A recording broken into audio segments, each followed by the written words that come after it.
नमस्कार दोस्तों, एक बार फिर से आपका स्वागत है आपके अपने YouTube चैनल मैजिकल एजुकेशन में।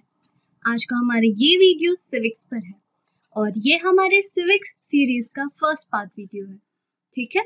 और इसमें कुछ ऐसे क्वेश्चंस हैं जो कि कॉम्पिटिटिव एग्जाम्स में अक्सर पूछे जाते हैं, इसीलिए आप वीडियो को लास्ट तक देखें क्योंकि इसमें बहुत सारे इंपॉर्टेंट क्वेश्चंस हैं जिन्हें पढ़ने से आपको बहुत हेल्प मिलेगी। अगर आपको हमारा ये वीडियो पसंद आए तो हमारे चैनल को सब्सक्राइब जरूर कर लें क्योंकि ऐसे ही बहुत सारे वीडियो हम लोग आगे डालने वाले हैं और अगर आप सब्सक्राइब कर लेंगे तो आपको आने वाली सभी वीडियोस के बारे में पता चलेगा। हमारे वीडियो को लाइक करें, कमेंट करें और हाँ, अधिक से अधिक शेयर करें जिससे ज्यादा लोग हमसे जुड़ सके।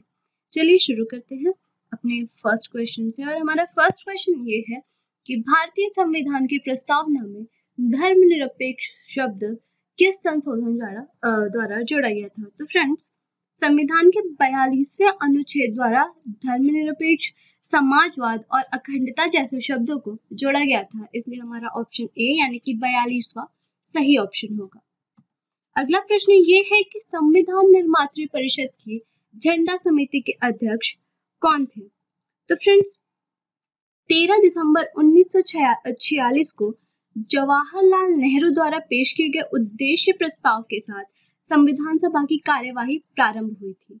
संविधान सभा ने संविधान निर्माण हेतु अनेक समितियां नियुक्त की थी, ठीक है।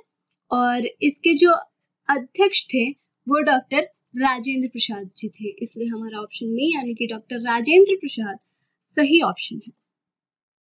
अगला क्वेश्चन है, आकस्मिकता निधि कंटिजेंसी फंड को राष्ट्रपति कैसे व्यय कर सकता है? तो फ्रेंड्स, राष्ट्रपति आकस्मिक निधि या आकस्मिकता निधि को अनुच्छेद 267 के अनुसार संसद की अनुमति के पूर्व खर्च कर सकता है, ठीक है। इसलिए हमारा ऑप्शन सी यानी कि संसदीय स्वीकृति से पूर्व सही ऑप्शन होगा। अगला प्रश्न देखिए, भारतीय संविधान में अवशिष्ट शक्तियां किसमें सन्निहित है? ऑप्शंस राष्ट्रपति, राज्य, केंद्रीय मंत्रिमंडल, संसद। तो फ्रेंड्स, संघ व राज्यों के विधायी संबंधों का संचालन उन 3 विषयों के आधार पर होता है जिन्हें संघ सूची, राज्य सूची, समवर्ती सूची के नाम दिए जाते हैं। इन सूचियों को 7वें अनुसूची में रखा जाता है।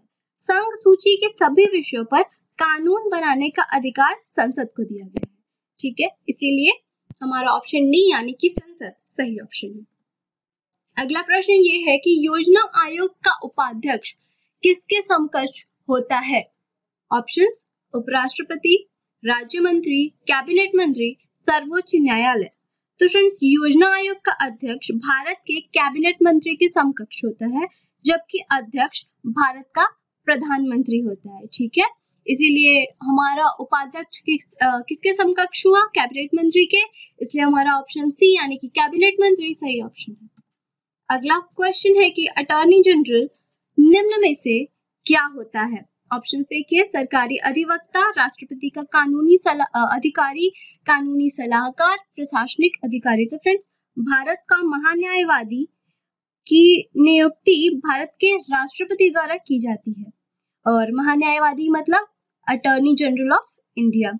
राष्ट्रपति द्वारा प्रदत्त विधि विषय पर सलाह एवं सरकार के पक्ष को न्यायालय में प्रस्तुत करने के लिए अटॉर्नी जनरल की नियुक्ति की जाती है और अटॉर्नी जनरल की सहायता के लिए सॉलिसिटर जनरल तथा 2 अतिरिक्त सॉलिसिटर जनरल नियुक्त किए जाते हैं। यानी कि अटॉर्नी जनरल में निम्नलिखित से क्या होता है? तो ये एक कानूनी सलाहकार होता है, इसलिए हमारा ऑप्शन सी यानी कि कानूनी सलाहकार सही ऑप्शन है। अगला प्रश्न है कि मुख्य चुनाव आयुक्त को पदच्युत किया जा सकता है कैसे? ऑप्शंस मुख्य न्यायाधीश सुप्रीम कोर्ट द्वारा, राष्ट्रपति द्वारा, मंत्रिमंडल के प्रस्ताव से, संसद के दोनों सदनों के 2/3 बहुमत से प्रमाणित कदाचार के आधार पर। तो फ्रेंड्स, भारत के निर्वाचन आयोग में एक मुख्य निर्वाचन आयुक्त और अन्य उतने निर्वाचन आयुक्त होंगे जितने की राष्ट्रपति समय समय पर नियुक्त करे, ठीक है।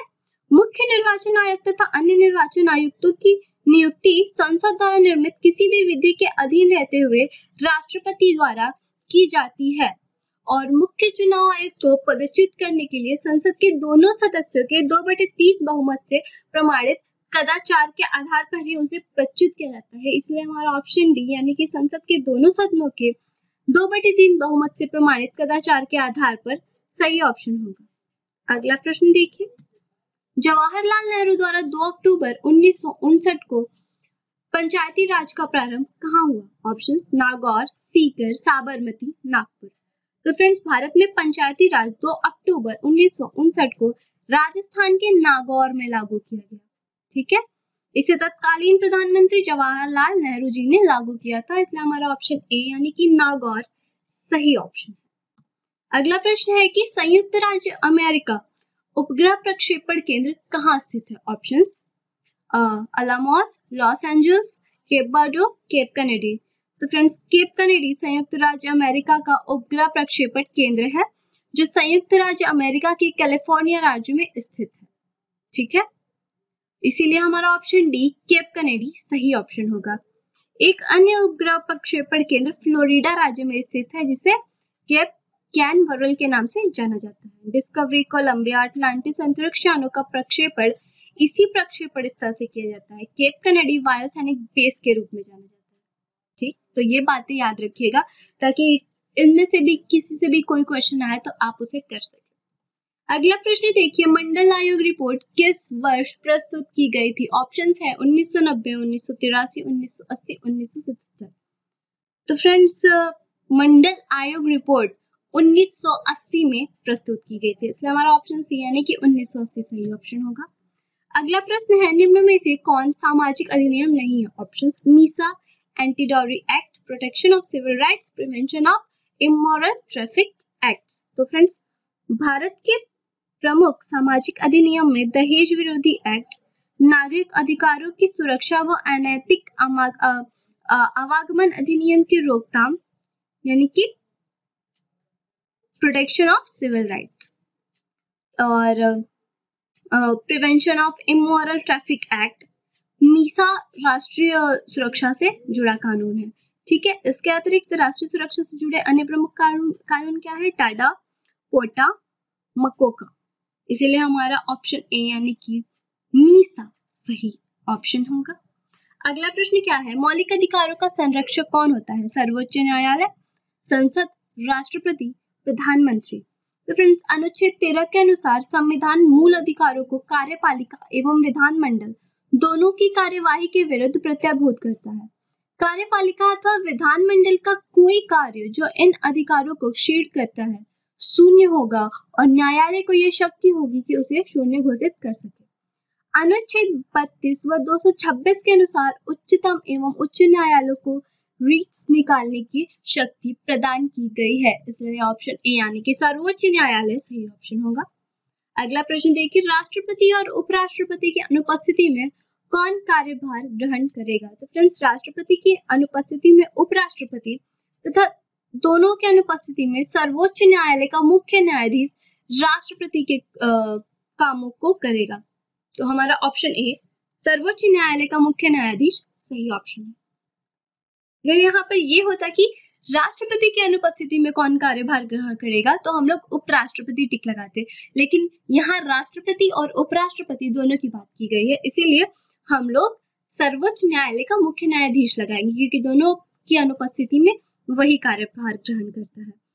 तो फ्रेंड्स, अगर आपको इस वीडियो से या हमारे किसी भी कोई वीडियो से या हमारे वीडियोस को छोड़ दे तो किसी भी टॉपिक से अगर आपको कोई भी प्रॉब्लम हो, कोई भी क्वेश्चन पूछना हो तो आप या तो हमें कमेंट कर पूछ लीजिए या फिर डिस्क्रिप्शन बॉक्स में हमारी मेल आईडी दी गई है, आप उस पर अपना क्वेश्चन मेल भी कर सकते हैं और हम आपको जल्द से जल्द उस क्वेश्चन का आंसर देने की कोशिश करेंगे। तो चलिए हम बढ़ते हैं अपने अगले क्वेश्चन की तरफ और हमारा अगला प्रश्न ये है कि राज्यपाल किसके प्रति उत्तरदायी होता है? ऑप्शन देखिए, प्रधानमंत्री, राष्ट्रपति, विधानसभा, मुख्यमंत्री।